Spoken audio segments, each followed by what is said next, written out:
ನಮಸ್ಕಾರ. ನಾವಿವತ್ತು ಒಂದು ಭಾನುವಾರದ ಪ್ರಯುಕ್ತ ನಮ್ಮ ಟಾಸ್ಕ್ ಸಂಸ್ಥೆ ವತಿಯಿಂದ ಮತ್ತೊಂದು ಚಾರಣ ಮಾಡಬೇಕು ಅಂತ ಮನಸ್ಸು ಮಾಡಿದ್ವಿ. ಆ ಕಾರಣಕ್ಕೆ ನಾವಿವತ್ತು ಆಯ್ಕೆ ಮಾಡಿಕೊಂಡಿದ್ದು ತುಮಕೂರು ಜಿಲ್ಲೆ ಕೊರಟಗೆರೆ ತಾಲೂಕಿನ ಕುರಂಕೋಟೆ ಗ್ರಾಮದ ಕುರಂಗರಾಜ ಆಳಿದ್ದಂಥ ಕುರಂಕೋಟೆ ಈ ಬೆಟ್ಟಕ್ಕೆ ತೆರಳುವುದು, ಅಲ್ಲಿ ಟ್ರೆಕ್ಕಿಂಗ್ ಮಾಡುವುದು ಮತ್ತು ಅಲ್ಲಿನ ಕುರಂಗರಾಜನ ಇತಿಹಾಸ ತಿಳಿದುಕೊಳ್ಬೇಕು ಮತ್ತು ಅದನ್ನು ಕುರಿತು ದಾಖಲಿಸಬೇಕು ಅಂತಕ್ಕಂಥ ನಮ್ಮ ಉದ್ದೇಶಕ್ಕೆ ಇವತ್ತು ಹೋಗಿದ್ದು ನಾವು ಕುರಂಗರಾಜನ ಬೆಟ್ಟಕ್ಕೆ. ನಮ್ಮ ಈ ಮೊದಲೇ ತೀರ್ಮಾನವಾದಂತೆ ಬೆಳಿಗ್ಗೆ 8 ಗಂಟೆಗೆಲ್ಲ ತುಮಕೂರಿನ ಮಹಾತ್ಮ ಗಾಂಧಿ ಕ್ರೀಡಾಂಗಣದ ಬಳಿ ಸೇರ್ಕೊಂಡಿದ್ವಿ. ಅಲ್ಲಿಗೆ ಬೆಂಗಳೂರಿನ ಮಾಧ್ಯಮ ಲೋಕದ ಸ್ನೇಹಿತರು ಹಿಮಂತರಾಜ್ ಅವ್ರ ಕುಟುಂಬ ಮತ್ತು ಉಪನ್ಯಾಸಕ ಮೋಹನ್ ಮತ್ತಿತರ ಸ್ನೇಹಿತರು 3 ಕಾರಲ್ಲಿ ಸುಮಾರು 20 ಜನ ಚಾರಣ ಮಾಡೋಕ್ಕೆ ಕುರಂಗರಾಯನ ಬೆಟ್ಟ ಕಡೆ ಹೊರಟ್ವಿ. ಕೊರಟಗೆರೆ ಮಾರ್ಗವಾಗಿ ಅಲ್ಲಿ ಹೋದ ತಕ್ಷಣ ಕುರಂಕೋಟೆ ನಾಮಫಲಕ ಮತ್ತು ಕುರಂಕೋಟೆ ಗ್ರಾಮದ ಆ ಸ್ವಾಗತ ಕಮಾನು ನನ್ನನ್ನು ಸ್ವಾಗತಿಸಿತು. ಅಲ್ಲಿಂದ ಕುರಂಕೋಟೆಯಿಂದ ಹೋದರೆ ಅಲ್ಲಿ ಬೆಟ್ಟದ ಬುಡದಲ್ಲಿರ್ತಕ್ಕಂಥ ದೊಡ್ಡಕಾಯಪ್ಪನಿಗೆ ಒಂದು ನಮಸ್ಕಾರ ಹೇಳಿ ಬೆಟ್ಟ ಚಾರಣ ಮಾಡೋಕ್ಕೆ ಶುರು ಮಾಡಿದ್ವಿ.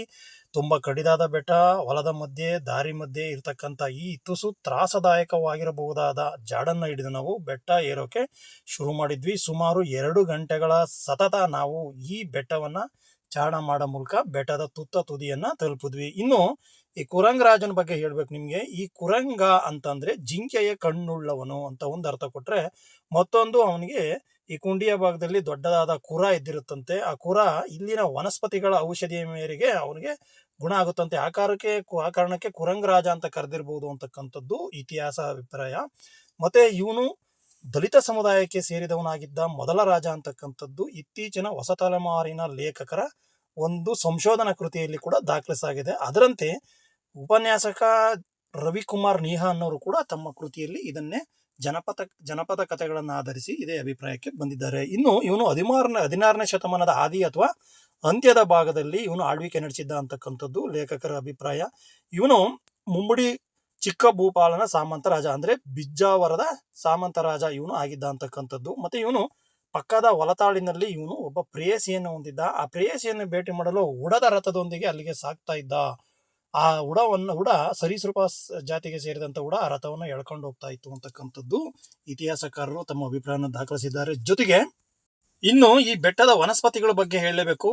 ಕುರಂಗರಾಜನ ಪಟ್ಟದಾನಿ ಇರುತ್ತಲ್ಲ, ಆ ಪಟ್ಟದಾನಿಗೆ ಕಾಲಿಗೆ ದೊಡ್ಡದಾದ ಸರಪಳಿ ಹಾಕಿರ್ತಾರೆ. ಅದು ಇಲ್ಲಿನ ವನಸ್ಪತಿಗಳಿಗೆ ತಾಗಿ ಸ್ಪರ್ಶಿಸಿ ಆ ಕಬ್ಬಿಣದ ಸರಪಳಿ ಬಂಗಾರವಾಗುತ್ತೆ ಅಂತಕ್ಕಂಥದ್ದನ್ನು ಕೂಡ ರವಿಕುಮಾರ್ ನೀಹಾ ತಮ್ಮ ಕೃತಿಯಲ್ಲಿ ದಾಖಲು ಮಾಡಿದ್ದಾರೆ. ಮತ್ತೆ ಇದ್ರ ಜೊತೆಗೆ ಏನಪ್ಪಾ ಅಂತಂದ್ರೆ, ಇವನು ಆ ಕಾಲಕ್ಕೆ ಚರ್ಮದಿಂದ ಮಾಡಿದ ತೊಗಲು ಕಾಸು ಅಂತಕ್ಕಂಥದ್ದನ್ನ ಚಾಲಾವಣೆಗೆ ತಂದಿದ್ದ. ಇವನ ಆಸ್ಥಾನಕ್ಕೆ ಯಾರಾದರೂ ಬೇರೆಯವ್ರು ಬರೋದಾದ್ರೆ ಅಲ್ಲಿ ಸಮೀಪದ ಉಕ್ಕಡದಲ್ಲಿ ಅವರ ಕಾಸನ್ನು ಕೊಟ್ಟು ಇವರ ತೊಗಲು ಕಾಸನ್ನೇ ಪಡೆದು ಇಲ್ಲಿ ಚಲಾವಣೆ ಮಾಡಬೇಕಾಗಿತ್ತು ಅಂತಕ್ಕಂಥದ್ದನ್ನು ಕೂಡ ಅವರ ಆಳ್ವಿಕೆಯಲ್ಲಿ ಕಂಡು ಬಂದೈತೆ ಅಂತ ಹೇಳ್ಬಿಟ್ಟು ಇತಿಹಾಸಕಾರರು ಅಭಿಪ್ರಾಯ ಮಾಡ್ತಾರೆ.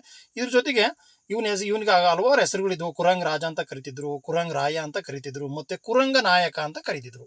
ಆಗಿದ್ದಾಗ ಇವನು ಯಾವ ಸಮುದಾಯದಕ್ಕೆ ಸೇರಿದವನು ಅಂತಕ್ಕಂಥದ್ದು ಅನುಮಾನ ಮೂಡುತ್ತೆ ಅಂತಕ್ಕಂಥದ್ದನ್ನು ಕೂಡ ಲೇಖಕ ರವಿಕುಮಾರ್ ತಮ್ಮ ಅರಸು ಕುರಂಗರಾಯ ಅಂತಕ್ಕಂಥ ಸಂಶೋಧನಾ ಕೃತಿಯಲ್ಲಿ ದಾಖಲಿಸಿರುವುದು.